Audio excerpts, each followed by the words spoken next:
अस्सलामुअलैकुम। तमाम देखने और सुनने वालों को मेरा सलाम। ये वाक़या कराची का है और कराची में सदर का जो एरिया है वहाँ पे हाल बताने वाले वहाँ पे होते थे। उनको नजूमी कहा जाता था। तो ऐसे ही एक शख्स ने सोचा कि मैं क्यों ना हाथ दिखा के अपना जो है ना मुस्तकबिल इनसे मालूम कर लूँ। खैर वो उनमें से एक नजूमी के पास पहुंचा और बड़े साहब थे, बैठे हुए थे अपना। तो खैर उनसे सलाम दुआ की और बड़े अदब के साथ कहा कि कुछ अगर मुस्तकबिल के बारे में आप कुछ बताना चाहे तो उन्होंने बताया कि तुम जहाँ दफ्तर में काम करते हो वहाँ कुछ ही दिनों में तुम्हारी प्रमोशन होगी, और कुछ शादी के हवाले से भी बताया कि तकरीबन 3 साल के अंदर अंदर तुम्हारी शादी होगी और तुम्हारा एक बेटा होगा। तुम्हारे नसीब में और कोई औलाद है नहीं, तो एक ही औलाद तुम्हें अल्लाह ताला देंगे। खैर ये सारी बात सुनी उन्होंने। उनकी जो फ़ीस बनती थी उनको वो फ़ीस अदा की और उसके बाद जो है ना वो वहाँ से चला गया। मगर आगे चल के बिल्कुल वैसा ही हुआ जैसा उन बड़े साहब ने बताया था। जहाँ वो दफ्तर में काम करता था वहाँ उसकी प्रमोशन भी हुई कुछ ही महीनों में। 2 साल बाद उसकी शादी हो गई और उसका एक बेटा हुआ। एक दिन उसको अचानक ये सारी बातें याद आई कि फ़ला जगह फ़ला मुकाम पे एक बुज़ुर्ग ने मुझे ये सारी बातें बताई थी, बताया था कि ऐसा ऐसा होगा। तो उसका उस शख्स का यकीन कुछ बढ़ गया ज़्यादा इस हवाले से। अब उसने उसी एरिया में ढूंढना शुरू कर दिया कि वो बाबा मिल जाए। खैर बहुत ढूंढने पर उनको वो मिले और काफ़ी बूढ़े हो चुके थे।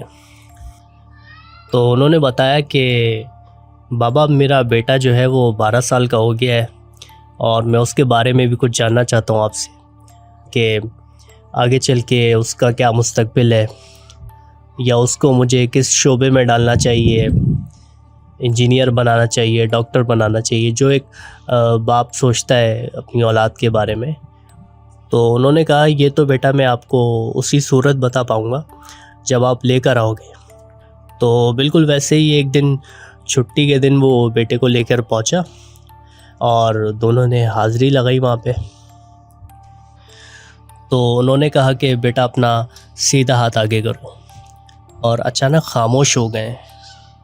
चेहरे पे एक नागवारी आ गई। उसके वालिद को कहते हैं कि आप इसको लेके जाओ और अगले दिन मेरे पास आओ। खैर वो उस वक्त तो ले गया उसको, फिर वापस आया। उसको भी जानना था कि आखिर क्या माजरा है। तो उन्होंने उसके बेटे के बारे में एक बहुत अफसोसनाक ख़बर बताई। 1 से 1.5 साल है तुम्हारे बेटे के पास और इसके बाद इसका इंतकाल हो जाएगा। अब किसी भी बाप के लिए ये बात बड़ी गैर मुनासिब है और कुछ तर्क कलामी हो गई इस दौरान। और उसने कहा कि ऑल फॉल अंदाज़े लगा के लोगों को गुमराह करते हो, और ये सब कह के वो वहाँ से चला गया। मगर एक शक दिल में बैठा हुआ था कि अगर ये बात सच निकली तो क्या होगा, मेरा तो एक ही बेटा है।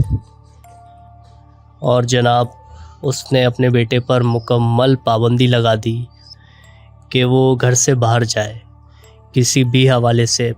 तमाम काम वो उसके ख़ुद करता था और वाइफ को भी उसने ये कहा था कि जैसे ये बड़ा हो रहा है तो माहौल ठीक नहीं है बाहर का, मैं नहीं चाहता ये बिगड़ जाए। खैर इस तरह होते होते 12 महीने गुज़र गए, 15 महीने गुज़र गए और एक दिन बहुत तेज़ बारिश हुई। बेटे ने ज़िद की कि मुझे सब बाहर बुलाने आए, मेरे दोस्त और मैं जा रहा हूँ बाहर। वालदा घर में अकेली थी तो उन्होंने कहा चलो अब इतने वक्त से ये घर में कैद है और आज मौका है इसके पास, तो उन्होंने कहा चलो चले जाओ तुम, लेकिन अपनी ज़िम्मेदारी पे जा रहे हो, ख्याल रखना अपना, और जैसे ही वालिद को बाहर देखो तो फ़ौरन भाग के घर पे आ जाना, वरना वो तुम्हें छोड़ेंगे नहीं। आप लोग यूँ समझे कि ये बारिश और ये दोस्तों का बुलाना, ये सब सिर्फ़ एक बहाना था, एक इशारा था कि किसी तरह वो बाहर आ जाए। खैर वो बहुत खुश घर से बाहर निकला।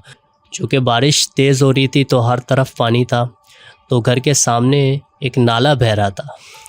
नाले पे सब टाप रहे थे एक से दूसरे किनारे। वो नाला बस गोया उसको अपनी तरफ बुला रहा था। वो नाले के पास गया है और उसका पाँव फिसला है, वो नाले में गिरा है, बस वो भी उसी नाले के साथ बह गया। कई दिनों तक कुछ पता नहीं लगा उसका। फिर नाले का पानी जहाँ जाके जमा होता है, एक जगह इकट्ठा होता है, वहाँ से उसका मुर्दा जिस्म बरामद हुआ।